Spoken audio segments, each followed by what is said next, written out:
Hi, my name is Tesney, and welcome to my house. Today, I'm adjusting the height of my false ceiling. It's a bit too tall, and the bed feet stick through. Up until now, I've been able to ignore it in a low-light build with dark-dyed furniture.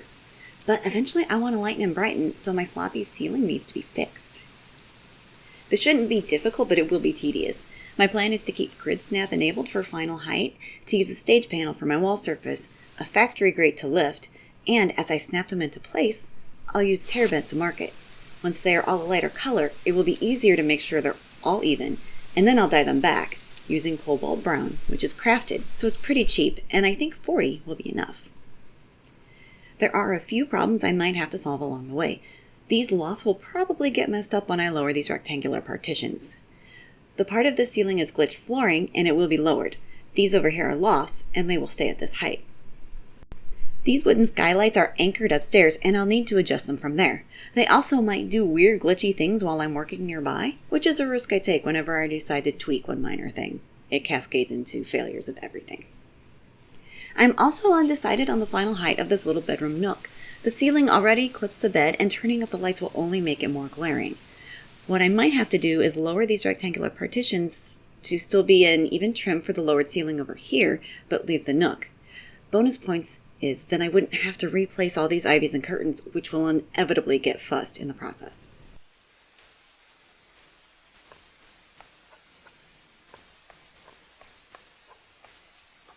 I'm starting over the entryway and moving counterclockwise to the dining area. There's also this area here that does not have a bed overhead, so there's no camera collision. I'll be fixing that as well.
I'm refreshing the instance to see the actual saved height of my ceilings.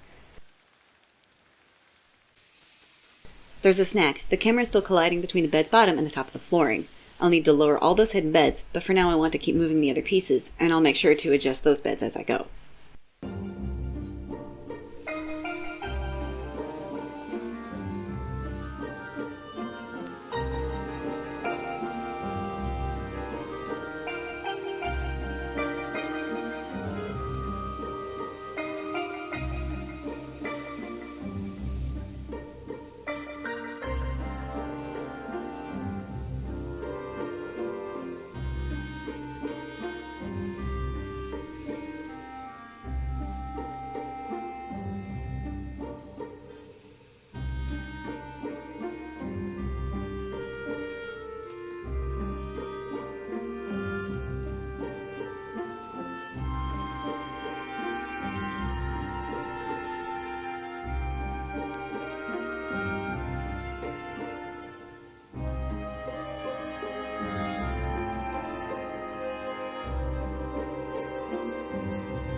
More complications.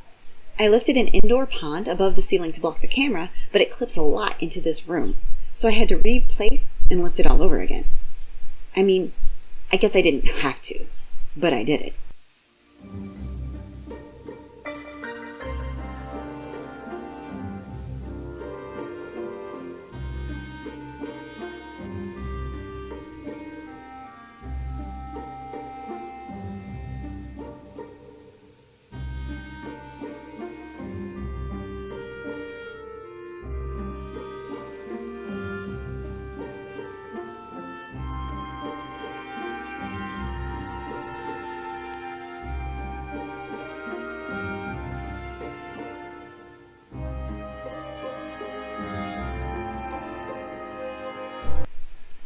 The visibility in lifting overhead gets tricky sometimes. I didn't anticipate lifting a rectangular partition to be so hard, but having these floorings nearby makes it hard to get started.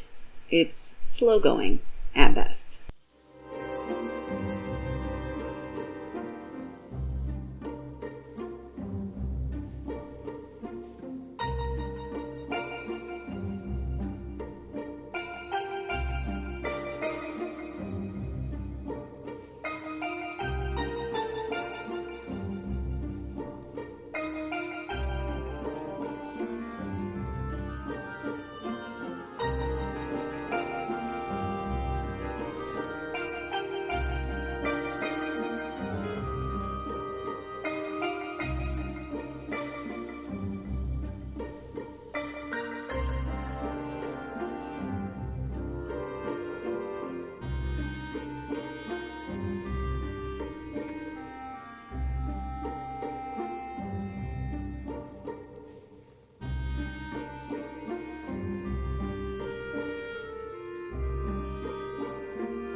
When I raised the ceiling, I wasn't planning on dividing these rooms up, so the wooden floorings don't start or finish neatly at this wall. And I am filled with shame.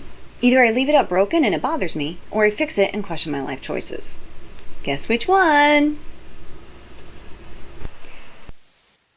And while I was here, doing things I've already done before, I lowered the 2 high beds to a better height and added another bed here. Carbuncle beds are not great for camera collision lifting. They are small and yet also bulky. But they can also be quite cheap on the market board, and I do like picking up 6 or 10 at a time.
It turns out that lowering rectangular partitions is considerably harder than lifting them, especially when they are up high. The hitboxes are tricky to line up, and so is getting a clear view up high in a mostly decorated house. I went completely back to basics with the stage panel, and I also added a platform to work from. Normally a character falls through furnishings when an item is placed, but when you're glitching, you can exit housing fast enough to keep it from happening. Can also be done with removing or storing an item. Exiting quickly from housing after executing the command will keep you from falling through. I generally lift from the floor because sinking through a loft is disorienting. Since I could place myself and didn't need to move, standing on a loft worked out fairly well. I'm glad I had enough shelves to place, and more importantly, remove them in batches, minimizing the climb back and forth.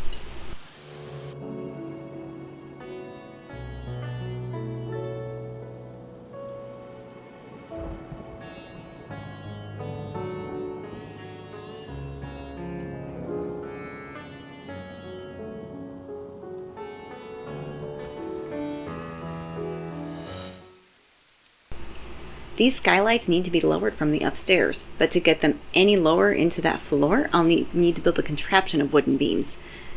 I'll enlist a second perspective to help me if I can.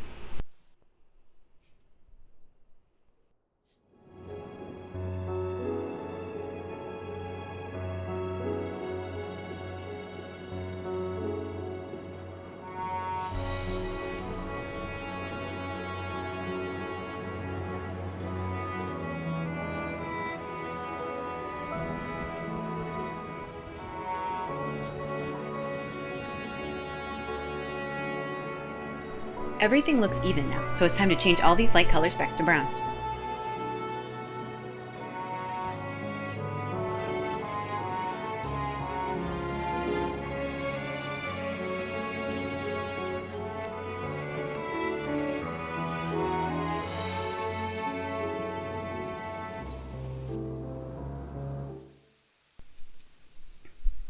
I'm pleased with how this looks, and for the most part, my ceiling camera collision is pretty good. It shouldn't bug me the way it did before. But the amount of time it took me to lower this ceiling was practically the same as it took me to make it in the first place. I'd stress the importance of proper planning to avoid these time sinks, but clearly I haven't learned this lesson yet myself. Thank you for coming with me on my remodeling adventures. I hope you've enjoyed visiting my house. Remember, you're welcome anytime. Thanks for watching.